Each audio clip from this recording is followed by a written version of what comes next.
ओम नमः शिवाय। जय श्री राम, जय श्री हरि। साथियों, आपका स्वागत है हमारे इस पवित्र और आध्यात्मिक चैनल में।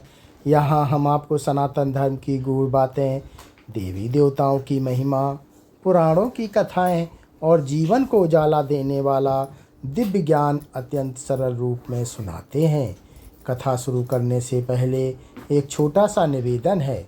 अगर आपको हमारे द्वारा दी जाने वाली धार्मिक जानकारी, कथा और आध्यात्मिक बातें पसंद आती हैं तो कृपया चैनल को सब्सक्राइब करें, वीडियो को लाइक करें और इस दिव्य ज्ञान को अधिक से अधिक लोगों तक शेयर करें।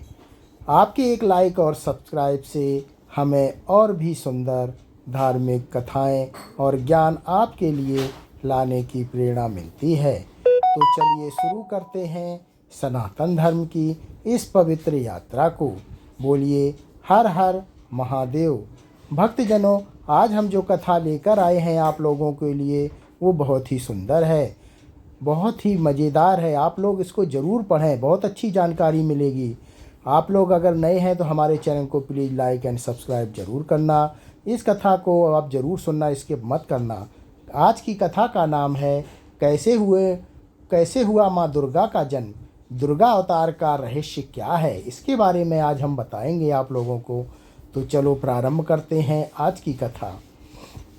सनातन धर्म की पौराणिक कथाओं में से दुर्गा की कथा अत्यंत अद्भुत और रहस्यमयी मानी जाती है। यह केवल एक देवी की कहानी नहीं है, बल्कि यह उस दिव्य शक्ति की कथा है जिसके पूरे ब्रह्मांड को असुरों के आतंक से मुक्त कराया। यह वही समय था जब देवताओं की शक्ति कमज़ोर पड़ चुकी थी और दैत्यों का अत्याचार चारों ओर फैल गया था। उस समय एक ऐसी शक्ति का जन्म हुआ जिसने धर्म और अधर्म के बीच संतुलन स्थापित किया। वही शक्ति थी देवी दुर्गा। प्राचीन ग्रंथों के अनुसार जब सृष्टि की रचना हुई तब देवता और असुर दोनों ही इस ब्रह्मांड का हिस्सा बने। देवता धर्म, प्रकाश और संतुलन के प्रतीक थे, जबकि असुर शक्ति, महत्वाकांक्षा और कभी कभी विनाश के प्रतीक माने जाते थे। समय के साथ कई असुर इतने शक्तिशाली हो गए कि उन्होंने देवताओं को चुनौती देना शुरू कर दिया। वहीं असुरों में एक अत्यंत शक्तिशाली असुर था, महिषासुर। वह असुरों का राजा था और उसकी शक्ति इतनी प्रबल थी कि देवता भी उससे भयभीत रहने लगे थे। महिषासुर ने कठोर तपस्या करके ब्रह्मांड के सृष्टिकर्ता ब्रह्मा को प्रसन्न किया। जब ब्रह्मा जी उसके सामने प्रकट हुए तो उन्होंने उससे वरदान मांगने के लिए कहा। महिषासुर अत्यंत चतुर था। उसने ऐसा वरदान मांगा जिससे उसे लगभग अमरता मिल सके। उसने कहा कि उसे देवता, दानव या पुरुष कभी भी पराजित ना कर सके। ब्रह्मा जी जानते थे कि पूर्ण अमरता देना संभव नहीं है, लेकिन उन्होंने यह वरदान दे दिया कि उसे किसी पुरुष द्वारा मृत्यु नहीं होगी। महिषासुर को लगा कि अब उसे कोई नहीं हरा सकता, क्योंकि उसने यह सोचा ही नहीं था कि एक स्त्री भी उसे मार सकती है। यही उसकी सबसे बड़ी भूल थी। वरदान मिलने के बाद महिषासुर का अहंकार बढ़ गया। उसने अपनी विशाल सेना के साथ स्वर्ग पर आक्रमण कर दिया। देवताओं और असुरों के बीच एक भयंकर युद्ध हुआ। यह युद्ध कई वर्षों तक चला। देवताओं ने पूरी शक्ति से युद्ध किया, लेकिन महिषासुर की शक्ति और उसके वरदान के कारण वे उसे हरा नहीं सके। अंततः देवताओं को पराजय का सामना करना पड़ा। स्वर्ग पर महिषासुर का अधिकार हो गया और देवताओं को अपने ही लोक से निकलना पड़ा। यह देवताओं के लिए अत्यंत दुखद समय था। देवता सहायता के लिए भगवान विष्णु और भगवान शिव के पास पहुँचे। जब उन्होंने देवताओं की स्थिति सुनी तो उन्हें भी चिंता हुई। तब सभी देवताओं ने मिलकर एक उपाय खोजने का प्रयास किया। तभी एक अद्भुत घटना घटी। जब सभी देवता एक साथ क्रोधित हुए तो उसके शरीर से तेजस्वी ऊर्जा निकलने लगी। वह ऊर्जा इतनी प्रबल भी थी कि पूरे आकाश में प्रकाश फैल गया। धीरे धीरे वह प्रकाश एक विशाल अग्निपुंज में बदल गया। भगवान शिव ने के तेज से उस शक्ति का चेहरा बना। विष्णु के तेज से उसकी भुजाएं बनी और अन्य देवताओं की ऊर्जा से उसका पूरा शरीर निर्मित हुआ। इस प्रकार एक दिव्य स्त्री शक्ति प्रकट हुई। यह अद्भुत रूप से तेजस्वी और अत्यंत शक्तिशाली थी। उनका स्वरूप इतना भय था कि देवता भी उन्हें देखकर विस्मित रह गए। वही दिव्य शक्ति थी दुर्गा। माँ दुर्गा का स्वरूप अत्यंत दिव्य था। उनके अनेक हाथ थे और अनेक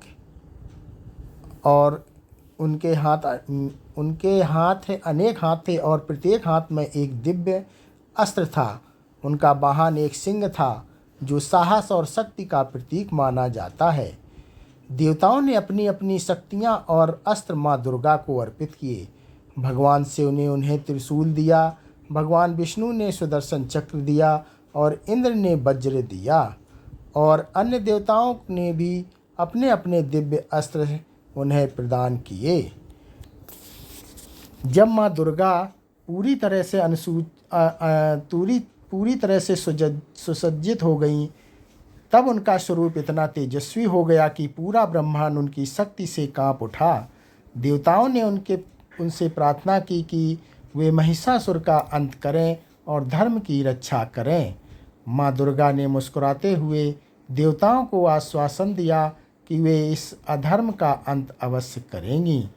उसके बाद वे अपने सिंह पर सवार होकर महिषासुर का सामना करने के लिए निकल पड़ीं। लेकिन महिषासुर को अभी तक यह पता भी नहीं था कि उनके अंत का समय आ चुका है और यहीं से शुरू होती है वह महान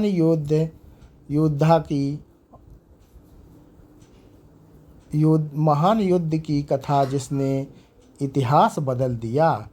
उस युद्ध में क्या हुआ, कैसे माँ दुर्गा ने महिषासुर की विशाल सेना का सामना किया और क्यों यह युद्ध 9 दिनों तक चला, जब यह सब जानेंगे इस कथा के अगले भाग में। पिछले भाग में हमने जाना कि किस प्रकार देवताओं की हार के बाद उनकी संयुक्त दिव्य शक्तियों से एक अद्भुत देवी का प्रकट हुआ, जिन्हें हम दुर्गा के नाम से जानते हैं। देवताओं ने अपनी अपनी शक्तियाँ और दिव्य अस्त्र उन्हें प्रदान किए ताकि वे उस असुर का अंत कर सकें जिसने तीनों लोकों में आतंक फैला दिया था।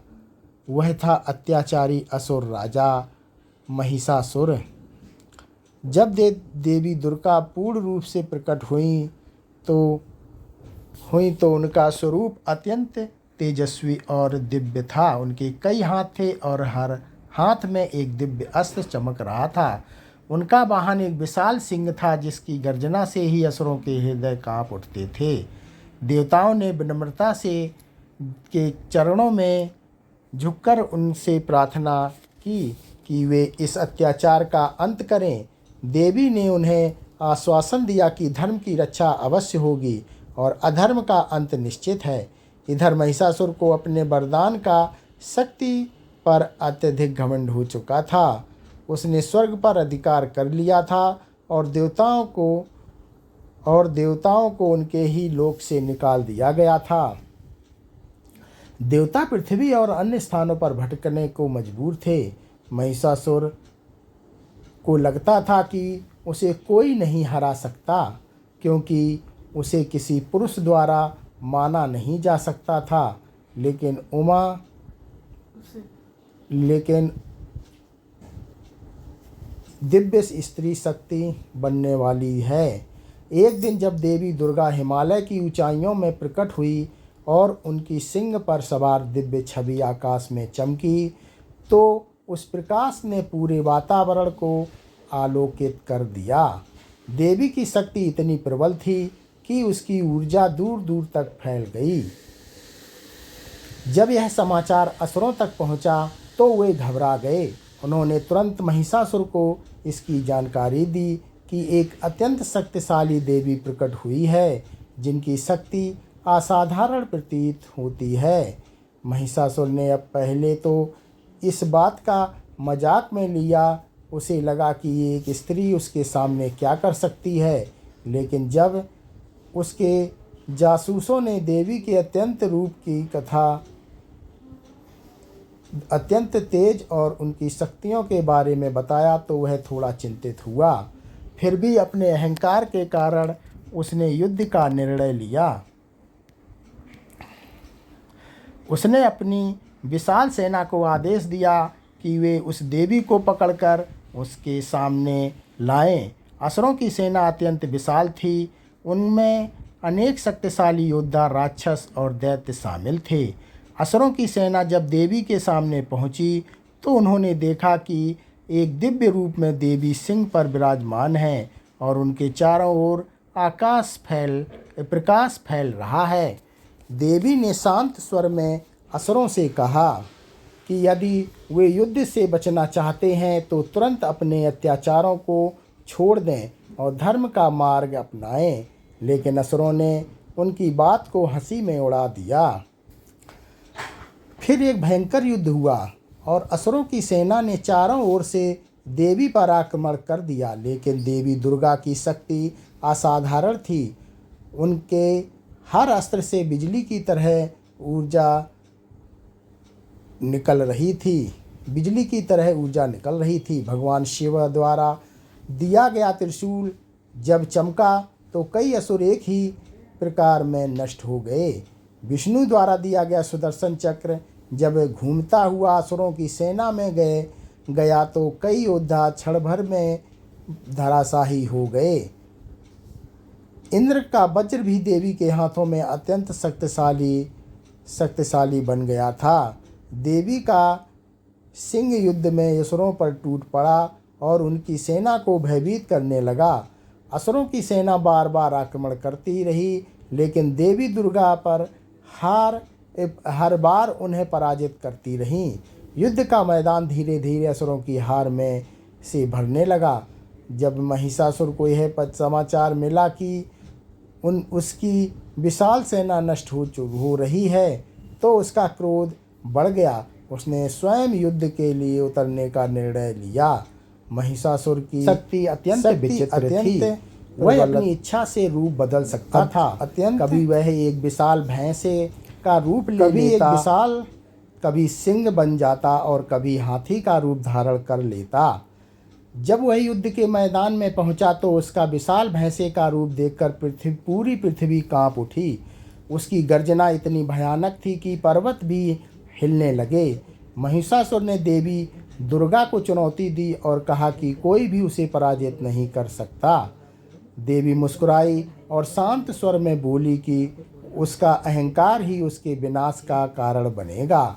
इसके बाद देवी और महिषासुर के बीच भयंकर युद्ध शुरू हुआ। यह युद्ध इतना भयंकर था कि देवता भी आकर आकाश से इसे देखकर आश्चर्यचकित हो गए। देवी के अस्त्र और महिषासुर की शक्ति के बीच लगातार संघर्ष चलता रहा। कई बार ऐसा लगा कि युद्ध का परिणाम क्या होगा यह कहना कठिन है, लेकिन देवी की शक्ति असीम थी। वे हर बार महिषासुर के प्रहारों का उत्तर और अधिक शक्तिशाली तरीके से देती थी। यह युद्ध कई दिनों तक चलता रहा और धीरे धीरे उस महान क्षण के करीब पहुंचने लगा जब अधर्म का अंत होने वाला था। महिषासुर को अभी भी विश्वास था कि उसे कोई नहीं हरा सकता, लेकिन उसे यह नहीं पता था कि उसके जीवन का अंतिम क्षण बहुत निकट आ चुका है और इसी निर्णायक युद्ध का अंतिम और सबसे भयानक चरण शुरू होता है। इस कथा के अगले भाग में जहां मां दुर्गा और महिषासुर के बीच होने वाला अंतिम संघर्ष इतिहास बन जाता है। पिछले भाग में हमने देखा कि किस प्रकार देवी दुर्गा ने असुरों की विशाल सेना का सामना किया और उन्हें के अनेक सेनापतियों को पराजित कर दिया, लेकिन अभी भी सबसे बड़ा युद्ध बाकी था। वह युद्ध जो देवी और असुरों के राजा महिषासुर के बीच होने वाला था। महिषासुर की शक्ति असाधारण थी। वह केवल युद्ध ही नहीं बल्कि मायावी शक्तियों का स्वामी भी था। वह अपनी इच्छा से किसी भी रूप में बदल सकता था। कभी वह एक विशाल भैंसे का रूप ले लेता, कभी सिंह का बन जाता और कभी हाथी का मनुष्य रूप धारण कर लेता था। जब उसने देखा कि उसकी सेना देवी के सामने टिक नहीं पा रही है तो उसका क्रोध भड़क उठा। वह स्वयं युद्ध भूमि में उतरा। उसका विशाल भैंसे का रूप इतना डरावना था कि उसकी गर्जना से पर्वत भी कांप उठे। देवी दुर्गा सिंह पर सवार होकर शांत भाव से युद्ध भूमि में खड़ी थी। उनके हाथों में अनेक दिव्य अस्त्र चमक रहे थे। उनकी आंखों में तेज था और उनके चेहरे पर एक अद्भुत आत्मविश्वास दिखाई दे रहा था। देवता आकाश में यह दृश्य देख रहे थे। उनमें से कई चिंतित भी थे, क्योंकि महिषासुर की शक्ति अत्यंत प्रबल थी, लेकिन उन्हें यह भी विश्वास था कि देवी की शक्ति उससे कहीं अधिक महान है। युद्ध आरंभ हुआ। महिषासुर ने क्रोध में आकर अपनी विशाल शक्ति से पृथ्वी को हिलाना शुरू कर दिया। वह अपने भैंसे के रूप में देवी की ओर दौड़ा और उनके सिंगों से उन पर आक्रमण करने लगा, लेकिन देवी ने अत्यंत कुशलता से उसके प्रहारों से बचते हुए अपने अस्त्रों से उसका सामना किया। देवी के हाथों में जो दिव्य अस्त्र थे वे सभी देवताओं की शक्तियों से बने थे। भगवान शिवा का त्रिशूल, भगवान विष्णु का सुदर्शन चक्र और देवताओं के अन्य अस्त्र उनके हाथों से चमक रहे थे। महिषासुर बार बार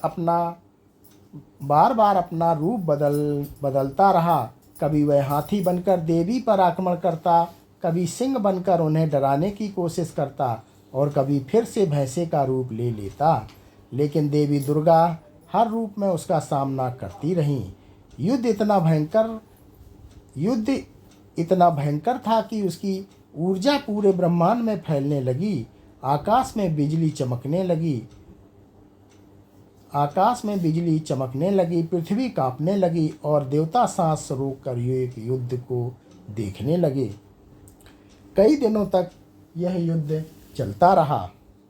देवी ने असुरों की सेना को लगभग समाप्त कर दिया था, लेकिन महिषासुर अभी भी अपनी पूरी शक्ति से लड़ रहा था। महिषासुर का अहंकार अभी भी समाप्त नहीं हुआ था।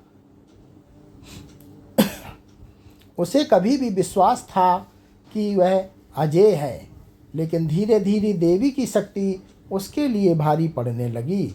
देवी ने अपने अस्त्रों से शुरू किया। उनके हर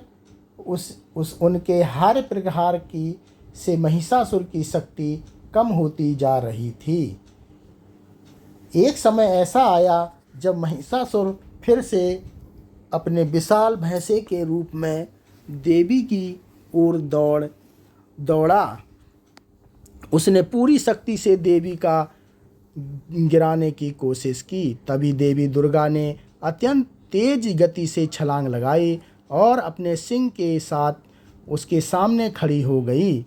देवी ने क्रोध में आकर उसे ललकारा और कहा कि उसका अत्याचार अब समाप्त होने वाला है। महिषासुर ने पूरी शक्ति से हमला किया, लेकिन उसी क्षण देवी ने अपने त्रिशूल को उठाया और उस पर प्रहार कर दिया। यह प्रहार इतना शक्तिशाली था कि महिषासुर का संतुलन बिगड़ गया। कहा जाता है कि उसी क्षण देवी ने अपने पैर से महिषासुर को दबा दिया और उसे उसके भैंसे के रूप में बाहर आने पर मजबूर कर दिया। जैसे ही वह अपने असली रूप में आया, देवी ने उसे अंतिम चेतावनी दी। लेकिन महिषासुर का अहंकार इतना बढ़ चुका था कि उसने देवी की बात नहीं मानी और तभी वह क्षण आया जिसने इतिहास बदल दिया। देवी दुर्गा ने अपने त्रिशूल से अंतिम प्रहार किया और महिषासुर का अंत कर दिया। जैसे ही महिषासुर गिरा, आकाश में एक अद्भुत प्रकाश फैल गया। देवताओं ने प्रसन्न होकर देवी की जय जयकार की। पूरा ब्रह्मांड मानो उस विजय का उत्सव मना रहा था। देवताओं ने देवी को प्रणाम किया और उन्हें धर्म की रक्षा करने के लिए धन्यवाद दिया। महिषासुर के अंत के साथ ही तीनों लोकों में शांति वापस आ गई। लेकिन इस विजय की कहानी यहीं समाप्त नहीं होती। इस महान युद्ध और देवी की विजय से एक ऐसी परंपरा की शुरुआत हुई जिसे आज भी पूरे भारत में अत्यंत श्रद्धा के साथ मनाया जाता है।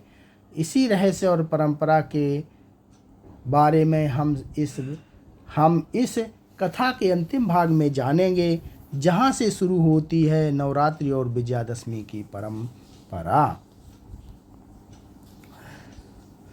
पिछले भाग में हमने जाना कि किस प्रकार देवी दुर्गा ने अत्याचारी असुर राजा महिषासुर का अंत किया और तीनों लोकों को उसके आतंक से मुक्त कराया। यह केवल एक युद्ध की विजय नहीं थी, बल्कि यह धर्म की अधर्म पर, सत्य की असत्य पर और प्रकाश की अंधकार पर जीत थी। जब महिषासुर का अंत हुआ तब पूरा आकाश देवी की विजय से गूंज उठा। देवता अत्यंत प्रसन्न था और उन्होंने देवी के सामने सिर झुका दिया। वर्षों से जो भय और दुख देवताओं और ऋषियों के हृदय में था, वह अब समाप्त हो चुका था। देवताओं के राजा इंद्र ने देवी को प्रणाम करते हुए कहा कि उन्होंने केवल देवताओं को ही नहीं बल्कि पूरे ब्रह्मांड की रक्षा की है। सभी देवताओं ने मिलकर देवी की स्तुति की और उन्हें ब्रह्मांड की सर्वोच्च शक्ति के रूप में स्वीकार किया। कहा जाता है कि उस समय देवताओं ने देवी देवताओं की ने से प्रार्थना की कि जब भी संसार में अधर्म बढ़े और दुष्ट शक्तियां निर्दोष लोगों को कष्ट दें, तब वे पुनः प्रकट होकर धर्म की रक्षा करें। देवी ने मुस्कुराकर यह वचन दिया कि जब भी संसार में संकट आएगा, तब वे किसी न किसी रूप में अवश्य प्रकट होंगी। इसी घटना के बाद देवी के विभिन्न स्वरूपों की पूजा की परंपरा शुरू हुई। समय के साथ लोगों ने देवी के 9 प्रमुख कार्यों की आराधना करना प्रारंभ किया, जिन्हें 9 दुर्गा कहा जाता है। यह 9 रूप देवी की अलग अलग शक्तियाँ और गुणों का प्रतिनिधित्व करते हैं। नवरात्रि के 9 दिनों में इन 9 रूपों में की पूजा की जाती है। पहला रूप शैलपुत्री, दूसरा ब्रह्मचारिणी, तीसरा चंद्रघटा, चौथा कूष्मांडा, 5वां स्कंद माता, छठा कात्यायनी, 7वां कालरात्रि, 8वां महागौरी और 9वीं सिद्धिदात्री माना जाता है। इन 9 रूपों की पूजा केवल धार्मिक अनुष्ठान नहीं, बल्कि यह मनुष्य के भीतर छिपी शक्ति और आत्मविश्वास को जागृत करने का प्रतीक भी है। कहा जाता है कि जिस प्रकार देवी के 9 दिनों तक महिषासुर और उसकी सेना के युद्ध किया था, उसी की स्मृति में हर वर्ष 9 दिनों का उत्सव मनाया जाता है, जिसे नवरात्रि कहा जाता है। इन 9 दिनों में लोग उपवास रखते हैं, देवी की पूजा करते हैं और भक्ति के साथ उनके विभिन्न स्वरूपों का स्मरण करते हैं। नवरात्रि के बाद आने वाले 10वां दिन अत्यंत महत्वपूर्ण होता है। इस दिन को विजयादशमी का शहर माना जाता है। यह वही दिन माना जाता है जब देवी ने महिषासुर का अंत किया था और धर्म की विजय हुई थी। इस दिन को बुराई पर अच्छाई की जीत के रूप में मनाया जाता है। भारत के विभिन्न क्षेत्रों में इसे अलग अलग परंपराओं के साथ मनाया जाता है। कहीं देवी दुर्गा की प्रतिमाओं का विसर्जन किया जाता है, तो कहीं रावण के पुतले जलाकर अधर्म के इस अंत का प्रतीक प्रस्तुत किया जाता है। देवी दुर्गा की कथा हमें एक केवल एक पौराणिक कहानी की ही नहीं सुनाती, बल्कि यह हमें जीवन का एक गहरा संदेश भी देती है। यह हमें सिखाती है कि जब भी अन्याय और अत्याचार बढ़ता है, तब एक ना एक शक्ति अवश्य जन्म लेती है जो उसे समाप्त करती हैं। देवी दुर्गा केवल बाहरी शक्ति का प्रतीक नहीं है, वे आंतरिक शक्ति का भी प्रतीक हैं जो हर मनुष्य के भीतर मौजूद होती है। जब मनुष्य अपने भीतर के साहस, विश्वास और धर्म को पहचान लेता है, तब वह किसी भी कठिनाई का सामना कर सकते हैं। इसी कारण से देवी को शक्ति का स्वरूप माना जाता है। वे केवल देवताओं की रक्षक ही नहीं, बल्कि पूरे ब्रह्मांड की ऊर्जा का प्रतीक हैं। आज भी जब नवरात्रि का समय आता है, तब तो लाखों लोग देवी की आराधना करते हैं और उनसे शक्ति, साहस और ज्ञान की प्रार्थना करते हैं। यह उत्सव हमें याद दिलाता है कि चाहे कितनी भी बड़ी समस्या क्यों ना हो, यदि हमारे भीतर विश्वास और साहस है तो हम उसे अवश्य जीत सकते हैं। इस प्रकार माँ दुर्गा की यह कथा केवल एक देवी के जन्म की कहानी नहीं, बल्कि यह धर्म और शक्ति और विश्वास की अमर गाथा है, जो हजारों वर्षों से लोगों को प्रेरणा देती आ रही है। जब कोई श्रद्धालु माँ दुर्गा का नाम लेता है, तो उसके मन में एक विश्वास जागता है कि संसार की हर बुराई पर अंततः सत्य और शक्ति की ही विजय होती है। जय माता दी। भक्तजनों को आप लोगों की कथा कैसी लगी है, कमेंट में जय माता दी जरूर लिखें।